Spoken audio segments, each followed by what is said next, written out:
இப்போ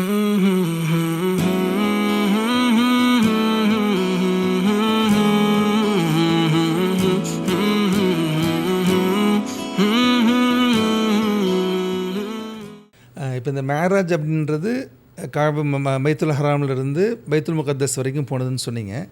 இந்த நிகழ்ச்சி குரானில் இருக்குது.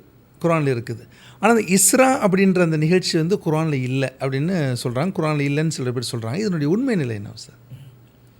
இல்லை, அதாவது இஸ்ரா அப்படிங்கிற அந்த வார்த்தை குரானில் இருக்குது. சுபஹானல்லதி அஸ்ரா, அதுலேருந்து தான் இஸ்ரா அது இருக்குது. ஆனால் தாங்க சொல்கிற கருத்து மாதிரி சில பேர் சொல்கிறாங்க. அது எப்படி சொல்கிறாங்கண்டா, ஸல்லல்லாஹு அலைஹி வஸல்லம் வரும் மக்காவும் பைத்துல் முகத்தஸ் போனாங்கல்ல, அது குரானில் இருக்குது.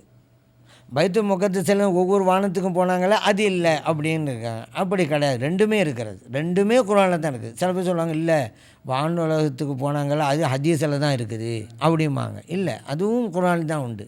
அது என்ன, இப்போ சுபஹானல்லதி அஸ்ரா எல்லோரும் தெரிஞ்சது தான், பைத்துல் முகத்தஸ் போனது. இந்த வானுலக பயணம் அதுவும் இருக்கிறதுங்க சூரத்து நஜ்மில். சூரத்து நஜ்ம் இருக்குது. அதில் ஆரம்பத்தில் இறைவனை சந்தித்தது, நெருக்கமாக சந்தித்தது, இறைவன் இவர்களோடு பேசியது, இறைவனை பார்த்தது எல்லாம் அதில் இடம்பெற்றிருக்கு. சும்மா தனா ஃபத்ததல்லா ஃபகான காப கௌசைனி அவ் அதனா, இறைவனை நெருங்கினார்கள், இன்னும் நெருங்கினார்கள். அதே போல் அம்பனுடைய வில் முனையளவிற்கு நெருங்கினார்கள்.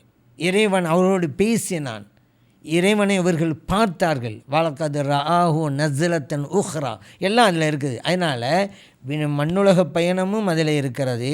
அது 15 ஜுஸுடைய ஆரம்பம். விண்ணுலக பயணமும் இருக்கிறது சூரத்து நஜ்மில்.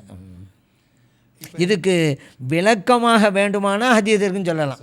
இந்த ஒவ்வொரு வானத்தையும் எனக்கு சந்திச்சாமல் போனாலும் நீங்கள் சொல்லும்போது மண்ணுலக பயணம் இருக்குது. இந்த இது வந்து குரானில் இல்லைங்கிறது தான் சமூகத்தில் பேசப்பட்டதுனால இந்த கேள்வி எழுந்தது.